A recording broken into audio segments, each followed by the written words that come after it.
talking about what you said about fighting for your clients. One time I was at an open house, and so they come into the open house. I'm talking to them, and we're building rapport. I'm like, hey, Serge, we like you a lot, but Pete's our guy. I didn't know, So then Pete's our guy. So then we started talking about you. And then the thing that we love about him is that he is fighting for us. Like, yeah, he tells me like a lot of people might not like him, but we love him because he has our back. Yep. And so I get that a lot. Like, why in the real estate? So one, people are not going to like me because I'm successful. That's just going to happen. That's in any work, any line of work that you're in. If you're successful at it, people are going to dislike you. Period. So again, blinders from day one, right? Okay, could care less. I had a Coldwell Banker agent say, well, Coldwell Banker agents don't like me. I go, why? Because you're difficult to work with. Am I difficult to work with, or do I work really hard for my clients? Yeah. And he was like, well, you need relationships with real estate agents. And I said, explain to me why. Because in a multiple offer situation, you might pick me. Great. I said, you're not paying me. You're not. They do. And this whole BS mentality on the peninsula of, oh, we need this. Again, I'm not saying to be adversarial with real estate agents, but this whole thing about, oh, you and I, like, if you get your guy to come down and I'll come down and then we'll get, and then we'll get paid. Yeah. No, they get paid. That's what you signed up for. That's what a fiduciary relationship and responsibility is. They get paid. Mm-hmm. So the mindset's kind of like a mindset of like a sports agent or a talent agent. It's like I'm here to protect my client. That's your job. That's your job. That is your job. My job is to protect my client and to strategically navigate. Know when to pull the throttle back if you need to with the other side. Know the personality you're working with on the other side. But by God, work for your client. Mm-hmm. Work for your client. Like, I sent a notice to perform the other day because some buyers were like 3 days past their contingency period. World War V. Are you kidding me? Even after 3 days? You're going to send me that? And I'm like, it's a tool. Yeah. You're 3 days late. I got 1 day up. Grow up. Yeah. Grow up. This is a $4 million deal. Yeah. Be on time. You've done 400 inspections. Remove your contingencies or beat it. Yeah. But now on ass. Okay. I don't care. My clients loved it. They were like, get them out in 24 hours. I'm like, I can't. It's going to be 48. So again, it's like, you got to take what you hear with a grain of salt, because that could be someone going around, oh, Pete's an asshole. Yeah. Why? Because he held you accountable to the contract that you signed and your client signed and that you're not performing to. I'm not an asshole. You're just not doing your job. Yeah. And I'm holding you accountable to that. So again, I am not super concerned if I do a deal with an agent and they think, wow, he was really tough, and he was really by the book, and he was really ethical. Yeah. You lose your license if you're not that, but I can guarantee you I close every single one. Yeah. Very, very rarely do I have buyers cancel transactions. Very, very, very rarely. And it's usually if there's something significant with the property. Yeah. So I'd rather have the reputation of being tough and difficult with real estate agents, but a guy that closes and that clients love. Because again, if you're going to list your house, you're not calling me. Fact. If the people that came to your open house that said that I'm their guy and whatever else, if they're going to list a house, their friend's going to list a house, they're calling me. Mm-hmm. Right? Yeah. I'm going to be great with you. I'm going to be out, and we're going to get a deal done. But again, we did get that. Yeah, and it's going to be on time, and it's going to be done the right way, right? Yeah. So, and I've done a lot of deals with agents in this area after they're like, gosh, that was really great. Mm-hmm. Were you expecting something else? Well, I just heard. Oh, okay. Well, yeah, we were on time. We closed early. It was smooth sailing. See you on the next one. So take me through a typical day. Like you wake up in the morning. Yep. What does an average typical day look like for you? I'm here by 8:30 at the latest. Morning when I get here, I'm usually catching up on. I usually have stuff coming in at the end of the night, so I'm just catching up on file work stuff. Honestly, right now, my day has shifted from what it used to be. My routine has shifted from what it used to be. It used to be lead gen, right? Yeah. Now we have 9 listings that are signed. Now it's about just getting stuff on the market. Yeah. Right. So for me, I'm very blessed in the situation that we get a lot of inbound stuff now. Oh, okay. Right? So a lot of people calling me, hey, can you list my house? Hey, I have a referral for you. Hey, I have this, I have that. So we have, more business than we can handle. So that's why we've kind of built the team out to try to capitalize on that. Yeah. But my day consists of, but I still do some lead gen stuff. And it's still, even when someone reaches out to you about, hey, I want you to sell my house. That's not, hey, here's a signed listing agreement and a sellable price. Yeah. There's work to be done there, right? So a lot of my job now is, I'm still negotiating on a lot of I don't work with a lot of buyers, very, very few. And I am basically negotiating on behalf of my sellers, getting properties listed on the market, and being the CEO of our company and basically having a vision of where are we going, how do we grow, how do we get more efficient, how do we get more organized, and what's it going to take to do that. Yeah. So it's a fine line between, a CEO of a normal company, a salary, right? And they sit there and so I have to sell, I have to list properties, I have to work with buyers here and there, and I have to be the CEO. So it's kind of difficult, but we're in a big growth phase. Yeah. So it's not science. My day's all over the map. But what my day used to be, was 9 to 11 lead gen. If I could stomach another hour and I had it in me, 9 to noon, and then follow up in the afternoon. So that 9 to 11, is it, you already got the numbers, you're calling, or do you do your prep work from like 8 on, or is it 1 hour of prep work? Yeah, no, I usually would start about 8:30, 8 o'clock, and I would log, what's new inventory, what's expired, what's, all that kind of stuff.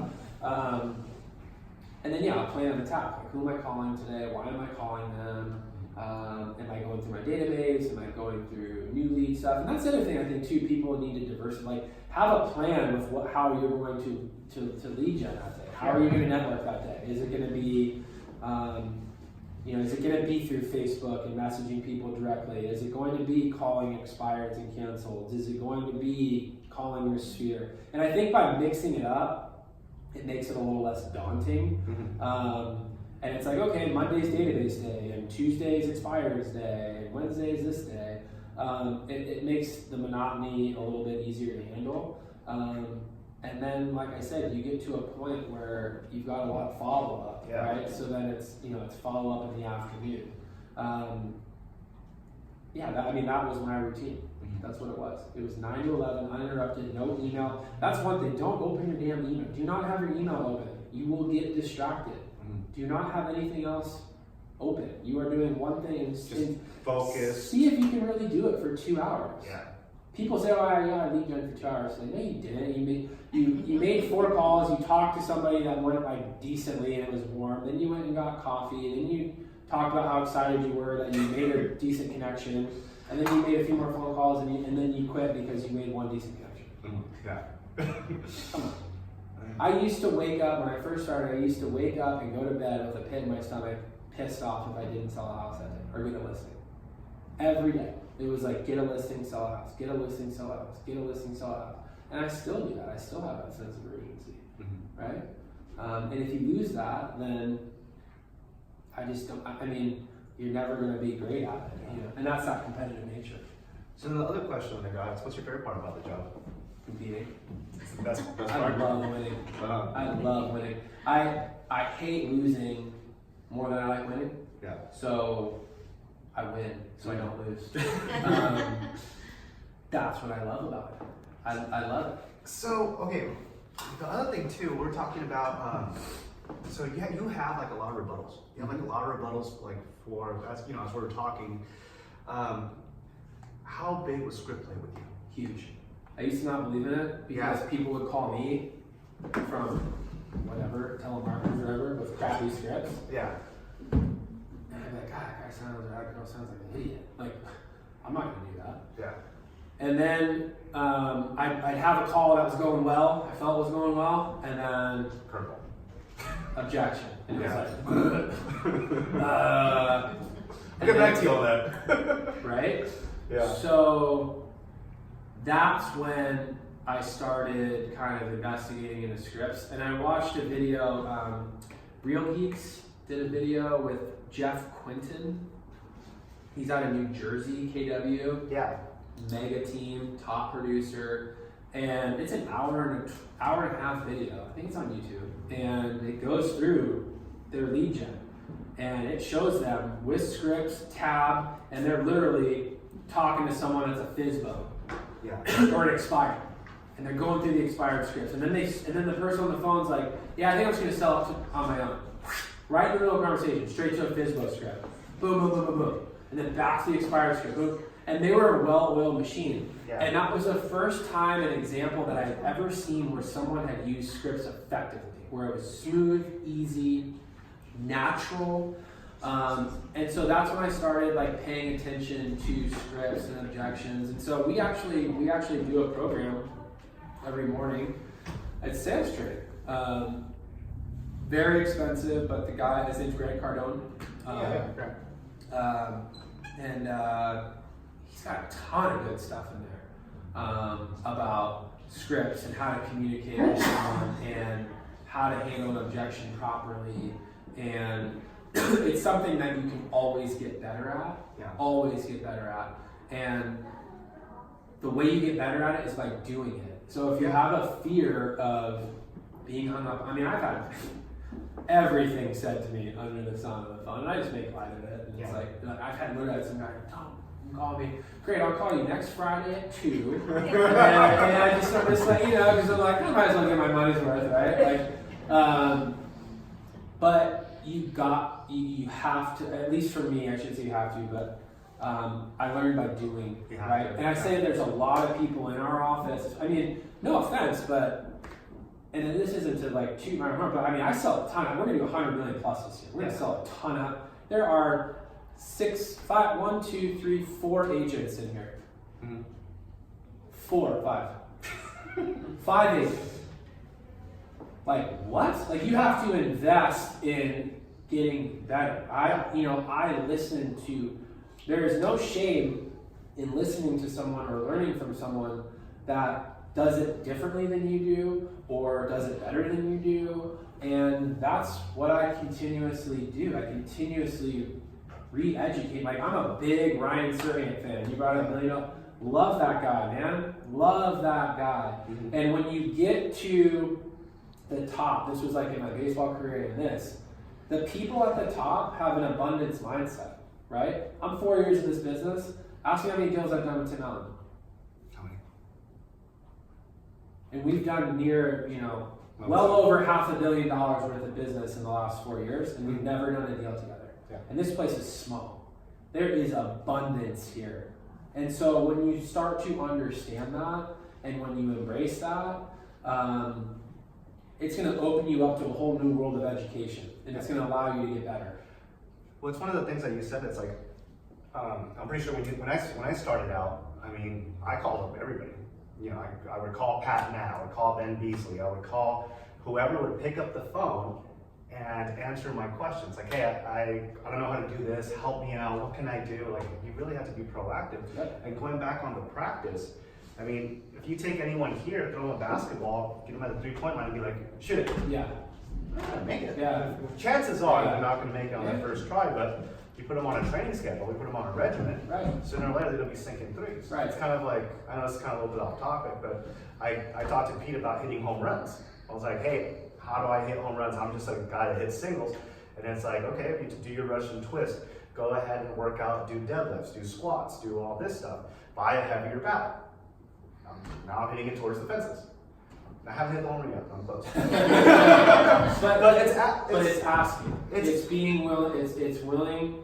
It's being able to look at yourself and say, I'm not perfect, I can get better. How am I going to get better? Who's going to teach me how to do it? Shoot. And so I watch $1 million listing a lot strategically. Yeah. I'm listening to the scripts that Serhant say. I don't care about the drama and the fight, whatever. That's TV. I watch it objectively. Like, what is that guy doing? How is he communicating with his clients? Because I'm dealing with the same difficult people that he's dealing with and the same pricing issues that he has. And what is he saying? What is he doing? How is he carrying himself that maybe I'm not doing that could make me better, right? And there's no shame in that. And the minute you stop investing in yourself and learning, you're going to get stagnant. You really are going to get stagnant. So every day, I mean, Grant Cardone teaches me something. I've been so busy, I haven't logged in a long time, but I got to get back on that. But he teaches me a lot. Yeah. Every single one of the things he teaches, that's the most powerful thing I've ever seen, agreement. Try agreeing with everyone that you speak to for 24 hours. As in negotiating. So if I'm negotiating with you, right, and you're a seller and we're talking about price. Imagine if you say, Pete, I want to list my house for 2.1 million, that's the price, blah, blah. And I go, Sergio, you're wrong. Here's why you're wrong. Blah, blah, blah, blah, blah. I'm arguing with you. That doesn't feel good. Hey, I totally agree with you. This is an amazing house. I completely understand and value where you're coming from, right? I can see why you're trying to justify that price because of this house over here. However, this house had that, blah, blah, blah, blah. And then I'm coming in with my rebuttal after I agree with you. So kind of like NLP. I don't know what that is. NLP is like neuro-linguistic programming. So what it is you're kind of like, instead of throwing negatives, you're throwing positives. Well, yeah, because if we're in agreement together, if I'm agreeing with you 100%, right? Even though I'm countering what you're saying later, if I'm in agreement with you 100%, you're going to be in agreement with me by nature, most likely, right? Now, obviously, sometimes that's not the case, but I mean, when I got that, it hit me like a ton of bricks. I was like, oh my gosh, like, wow. And I've applied that the last 6 months. Yeah. My business has gone through the roof. Through the roof. And it's something as subtle as that. It cost me $30,000 to figure that out, but I figured it out. It's kind of like... That's how much, by the way, that's how much that training cost. I committed to $30,000 worth of sales training. You guys just got a $30,000 lesson. That's the biggest nugget I've gotten out of it. Yeah. But it's powerful. But now you got to apply it. Now you got to practice it. How are you going to use it? And one of the tasks was do it with your family. Can I ask a question? Yeah, go for it. The $30,000, is that for the team or only for your person? That was for the team. So it was like $10,000 up front to get a coach, and then it's $1,000 a month, and we committed for 2 years. Oh, yeah. Okay, so it's spread to 2 years. Mm-hmm. Oh, okay. But it's $1,000 a month, so $12,000 a year, 2 years, $24,000 plus $6,000 up front, $30,000. Yeah, I have paid that for crappy coach. No, Cardone's great. I'm not saying go out and do it, but I'm just saying there's a lot of information there. He's a pro, and that was a big nugget that I wouldn't have learned if I would have reinvested in myself and my team. You know what I mean? And it's powerful. So I tried it with my son. 3.5-year-old. If I can convince a 3.5-year-old to do something, I can convince an adult, right? And so we were going to Corral de Tierra, and he did not want to wear a collared shirt. Didn't want to. Throwing a shoe, right? And I sat down with him and I said, hey, why do you not want to wear it? He's like, I just don't like it. And I said, I don't like them either. I said, I really don't. I said, I agree with you. I don't like collared shirts. I said, but those are the rules of the club. And he said, well, it's uncomfortable about whatever. And I said, I agree with you. They're uncomfortable. Completely agree with you. I said, I don't like them either. Put it on. I said, I don't like them either. I really don't. I said, but you know what? Daddy's wearing one. Because if we want to go hit golf balls today, we have to wear one. So I agree with you. I understand where you're coming from. I don't like it either. But if we want to go hit balls, we got to wear one. And okay. And I was like, holy crap. I'm like, I just hit the lottery. It doesn't work all the time, but again, I applied it. You have to apply it, right? You have to try it. You cannot be afraid to fail. That's true. I love failure because it teaches me something. You get a little bit better. It teaches me something. Yeah. Right? Cool. Any other, I know you're pretty busy. Any other questions? Yes. I know we all I guess all the people that have been in the business for a while, we have always been screwed by a client here and there. Yeah. Have you ever been there? Oh yeah. I had a lady did a showing with another real estate agent, and I wasn't there. She wasn't supposed to be there. The agent and her client showed up, and the seller was there. And she exchanged information with the buyer. And it was Becky Jones. Becky Jones called me and was like, hey, would your client go behind your back and do. I was like, yeah, big time. Because she said a million times. This was like my first started on. She was expired. She basically said real estate agents suck and you guys are worthless and I can do your job better than you and blah blah blah. And I was like, whatever. I'm gonna stick a sign in the ground and get a buyer or something. And her price was asinine. So I said, yeah, she totally screwed us over. She's like, well, we need to be careful because they exchanged information. And she's like, and your seller was there. I'm like, you gotta be kidding me. So I called her out on it and I'm like, you shouldn't have been there. Why'd you do that? Oh, it's because she wants my design. She had terrible furniture. I'm like, that's such a lie. So she ended up canceling the listing a month later. She's like, I want to cancel and I'll put it back on. And I'm like, you're canceling? I said, no, I know what you're doing. And she's like, and I'm sitting there going like, well, I don't want to strong arm somebody and hold them into a listing agreement that they don't want to be in, that stuff. So I canceled it. There was a 60-day exclusionary period in the contract. Day 61, she entered into escrow with that buyer directly. Cut out Becky Jones, cut out me. I took it to BRLG and they're like, and we got an email from the buyer saying, yeah, because Becky emailed the buyers and was like, hey, here's this property, check it out. And she was like, well, we ended up buying this one directly from the seller because without real estate agents involved, she was able to reduce the price to this and we could buy it. So she totally divulged exactly that it was intended. And BRLG was like, yeah, there's nothing you can do about it. There's literally nothing you can do about it. That's just one situation. But yeah, all the time. Double end the deal, throw in your commission, all the time it happens. So. How do you, sometimes I guess sellers, they agree to one commission, all of a sudden they want to come back and renegotiate. Sure. Have you ever had those? I've had people ask me to credit commission, if I represent them, or hey, I'll take that price if you throw in commission or whatever it is. So one thing I do, if I have a client that's super sensitive to commission and pricing, I'll say, okay, here's the deal. We'll list at your price, and we'll list at your price for 30 days, right? I don't think that's the right price at all. I really don't.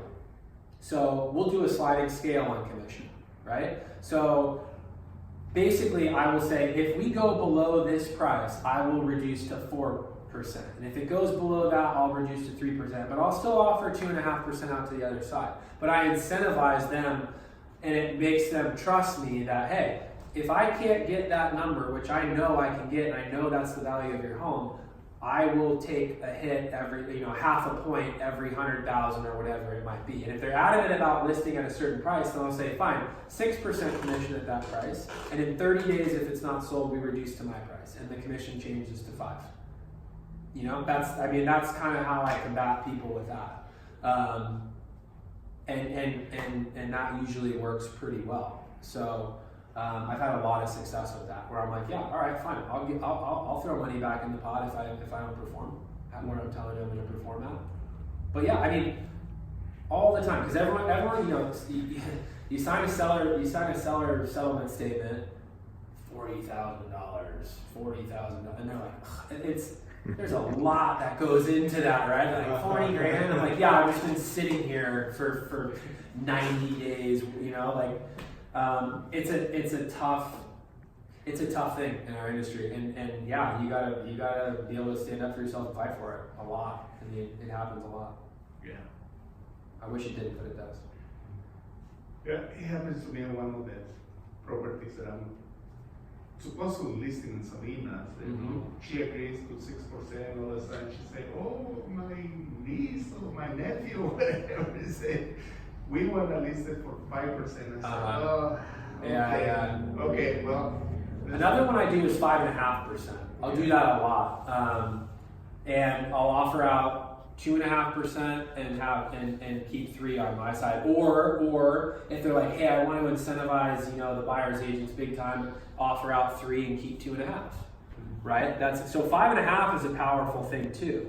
And again, I tell them, hey, the more money that you want to pay me, the more I'm going to invest in marketing for your property. Of course. How do you handle when if a client, it's always, there are clients that are always complaining about this.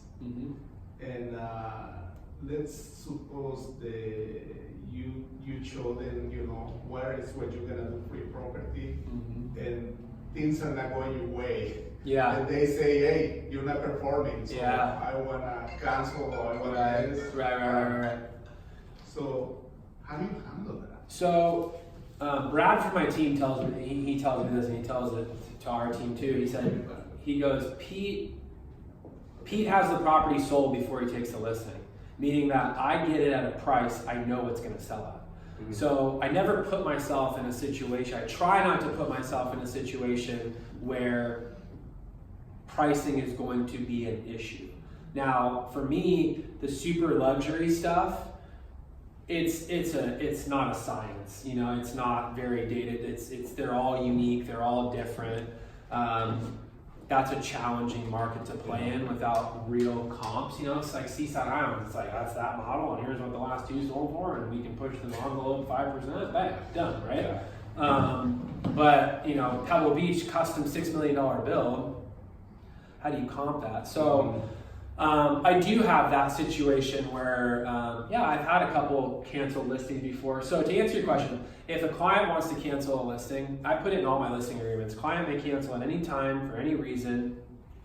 If the cancellation, takes place prior to the term of the listing agreement, then client is to, pay for marketing costs or something like that. So I kind of protect myself that way. But people ask me, well, it's a 6-month agreement. Can I get out of it? Yeah, because if you don't want to work with me, I don't want to work with you. We have to be a team here, flat out. I mean, that's the truth. So I don't have a problem canceling listings. But again, where I really stand firm is in the beginning, not on pricing because I feel like it, pricing backed by data, right? Pricing backed by hard data and knowing property. And where you can really get into a bind is like using, you go on MLS and like, oh, that property, and you use it as a comp. And some of these people in this area, they like habitually go to open houses and like they know, and they're like, well, have you been in that property? And I'm like, yeah.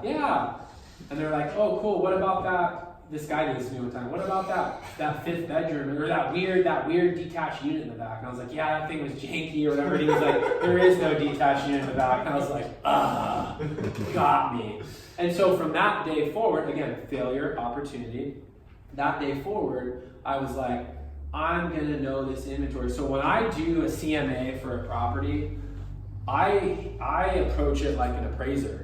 I will call listing agents on sales that I haven't been to, and I will say, tell me about this property. Tell me about the floor plan. What was funky about it? What was great about it? Why did it take 180 days to sell? Why did it sell in 3 days? Boom, boom, boom, boom. So that way I can speak very educatedly on behalf of the comps that I'm using instead of being like, well, yeah, this was an MLS that sold for that. So I spend a good 3-4 hours on comping a property because I know that that's how I'm going to get the price that I need to be able to sell that property. And one of the big things that Cardone talks about too that's really powerful is prediction. Being able to predict an objection before it happens.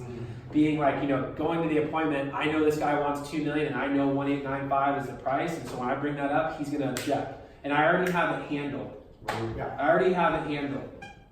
Right? I don't sit there and say, well, I knew you were going to say that. I go, but in myself, I'm going, okay, here comes the objection. Yeah. Wham, wham, wham, right? Mm-hmm. And it comes out very smooth and eloquently because I was prepared to handle that before it happened instead of being like, oh. Another thing too that's really powerful to handle difficult clients with objections is isolation. Okay, meaning you and I are having a conversation. You go, well, I want to list my house for 5%. I'm not doing 6%. And let's say we had a great conversation about it, and I go, okay, let's sign a listing agreement. And you go, well, I'm going to think about it. And I'll go, okay, great. So I understand why you want to think about it. Obviously, there's a reason. There's something that I haven't told you, or there's something that you have uncertainty about that's holding you back from signing this agreement with me today. What is that? And you go, oh, well, you said 6%, and I really want to list for 5%. Okay. Aside from the commission, is there anything else? Oh, well, you said to list for $319. I'd really like to list for $329. Okay, so commission, listing price. Is there anything else aside from that? Well, you said you don't advertise in the newspaper. I'd like you to put it in the weekly one time. Okay, great. Commission, price, weekly one time. Is there anything else? No, that's it. Okay, commission. Happy to list it for 5%. Done. List price at $329. I think it's a little high, but let's go for it. Let's attack it. Let's see what happens. Are you willing to reduce in 30 days if we don't get an offer? Yes, I am. No, I'm not. I make a personal decision. And then again, the weekly. I'll make a personal decision on that, right? I'd love to put your house in the weekly, one time, not a problem at all. So now that we've discussed those, are you ready to sign a listing agreement?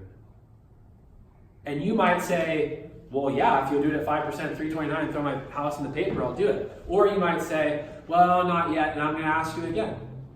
Okay, so aside from those three things that we talked about, there's obviously another thing holding you back. What is it? And repeat, right? So you basically are putting someone in a position where it's like, hey, get it all out. What's the reason why? Tell me why. And then you have to isolate it again. So aside from those three things, is there anything else? No, it's just those three things. Handle. Great, let's do this.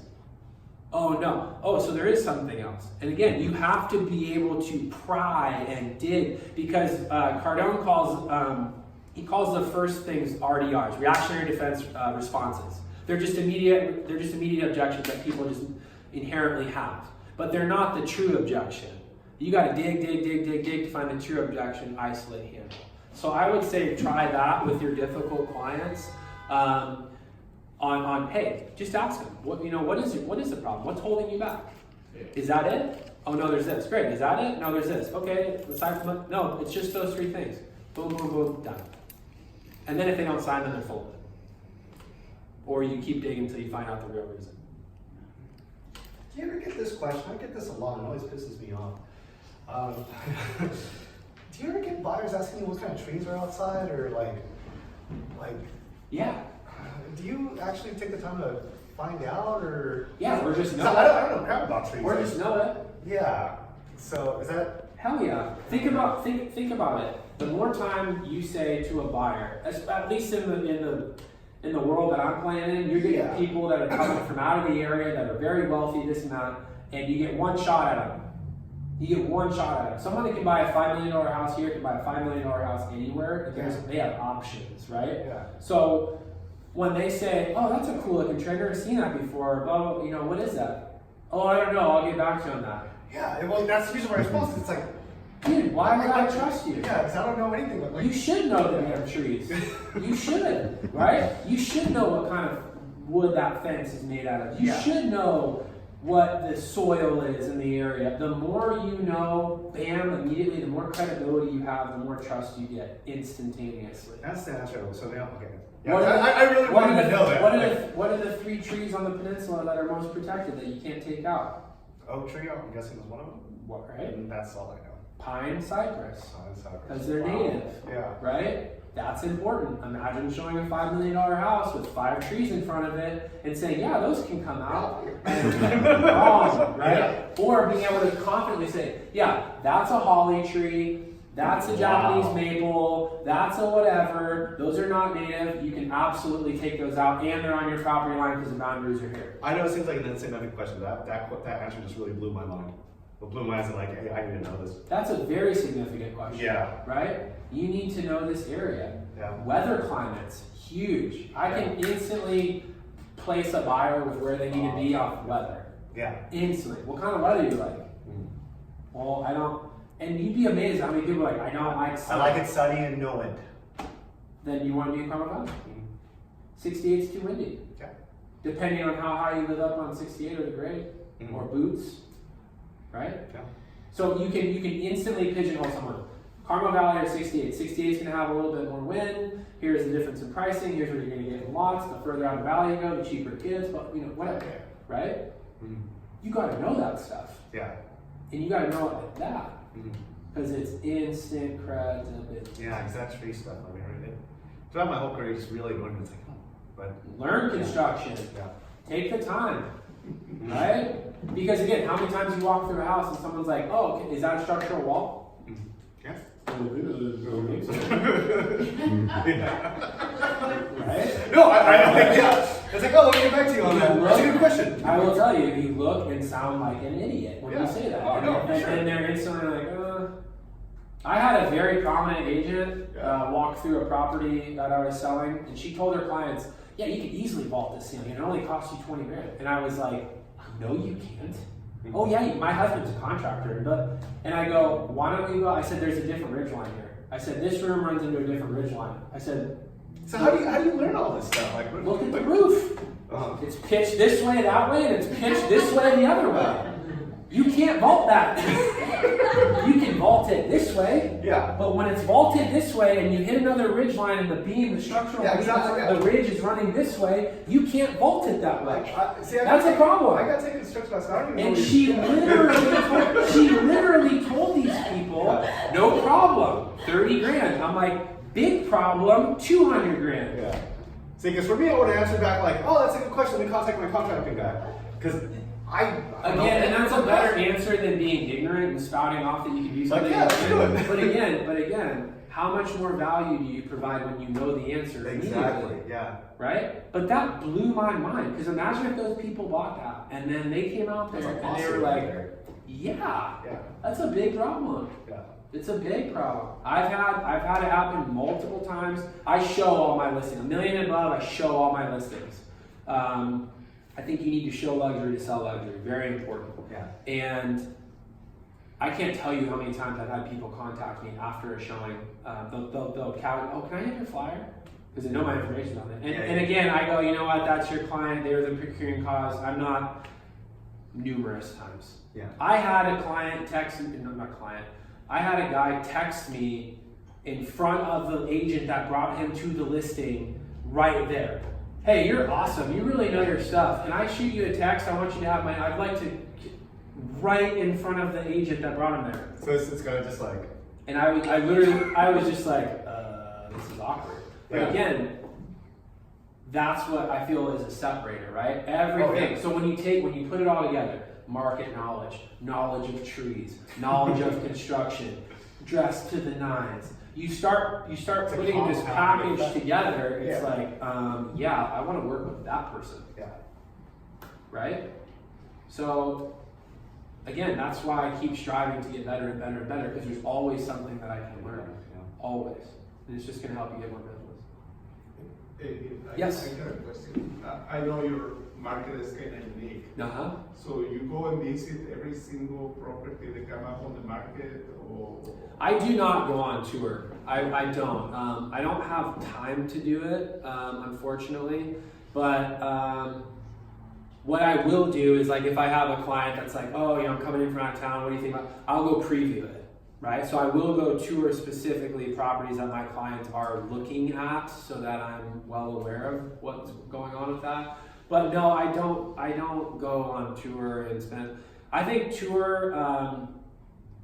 I think it's good, but what happened was the more listings I got, the more I was on tour as a listing agent, and the more I noticed that a lot of the really heavy-hitting realtors were not on tour. And I was kind of like scratching my head. I'm like, why are these guys not on tour? And I think tour is one of those activities that leads you to believe that you are being productive. I am working, right? I'm a real estate, I am working today. No, you're not. You're leaving your card on my listing that I'm going to get paid for that you don't have a buyer for. Do activities that pay you, right? Yeah, but also for the same token, you get familiar with the properties. Yeah, no, you're right. So you have to be able to speak eloquently and intelligently on behalf of the property. So for Lisa, for example, who's now on my team, who's going to be handling all of our inbound sales, it would be a great idea for her to go on tour, because someone calls and says, hey, I'm looking at 599 Casanova Street in Monterey, is the back office big enough for a bedroom? Right? Or, yeah, it is. So, again, it depends on what your role is. I predominantly work with sellers. I don't work with a lot of buyers, and if I do have a buyer, I can get by without. But again, I will never put myself in a position where I'm walking into a home that I've never seen before with them.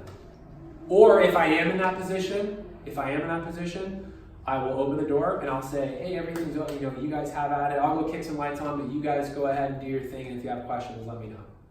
Instead of shooting myself in the foot or putting my foot in my mouth and saying, oh, because I saw pictures on MLS. This is powerful, right? Let them go experience it. And you'd be amazed at how many times they don't ask questions or bring things up. But But yeah, my strategy is to preview before if I am going to do a showing. But I'm mostly doing showings on my listings. But again, tour for me, I think tour is a trap, especially there's 3 days of tour here. You can spend, what's Carmel, 9 to noon, and then Pebbles 1 to 3. Spend 5 hours. Easily. Right? 5 hours, 3 days, 15 hours in a week, literally looking at other people's listings. The one thing I did leverage Tour for when I first started was taking pictures of really nice listings in Carmel and Pebble, and I would just say, amazing new property in Pebble Beach. You're killing it. What a listing. Wow. And I'm just sitting there going like, keep thinking that. So that's a powerful thing that you can do. That's how you can leverage Tour. Go take a bunch of pictures of people's high-end properties, put it on your social media. Don't say my new listing, but hey, great new listing in Pebble Beach. What do you guys think? Instant mind share that you're, this massive big luxury agent. That helps big time. Cool. There you go. Good. Agreed. Very good. That's a great presentation. Yeah. I love it. Any other questions? Good. Did you talk about your systems? What systems do you use? I'm curious. You mean like database and stuff? I use Contactually, which is, my motto is keep it simple, stupid. A lot of people use that, right? So I love Contactually because if my son can use it, then I can use it. We're big on Zillow. We have RE Reports is our drip. So that's a big thing too. Not a fan of the KW market leader E-Edge drip campaign. It sucks. People do not want a cookie recipe, they want data. So RE Reports is an opportunity for someone, you send it to them, they can create an account, put their address in, or address they are curious about. It will give them pure market data for that area. That's what people want, right? I used to have people unsubscribe from send me hate emails, unsubscribe me, this is crap. I would get sad when that would happen. Right? I know, it hurt. And I was like, oh man. And then I switched to RE Reports and I started getting emails. Thank you for this report. I appreciate the data because it looks like you put it all together. This is great stuff. Keep it coming. Appreciate the knowledge. Boom, boom. So I use that and it's cheap. It's like $49 a month. Which RE Reports. RE Reports. Yeah, the guy's out of the Bay Area. I think his name's Rick. Great guy, super cheap, easy. That's a little ace in the hole for you right there. That one's powerful. So I use RE Reports. I use Contactually. We're big on Zillow.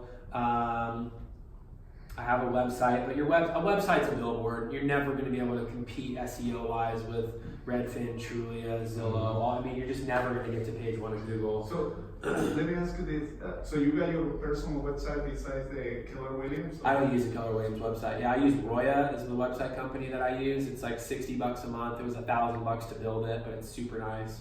What is the name? Roya, ROYA. Trying to think what else I use. And then, I have staff. We have an in-house transaction coordinator. We now have Lisa who's going to handle a lot of our inbound leads because we get so many. And then Natalie, who's she's the right arm of the business. She does a ton.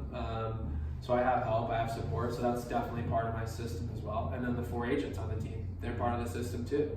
I can't handle all the leads that we get. I just can't. And then I use Cloud CMA for when I do CMAs. It integrates with MLS. It's really easy to use. It's a great looking presentation. You can customize it. That's cheap. How much is that one? Cloud CMA? Yeah. $70 a month, $69 a month. Yes. It's worth it to put out a professional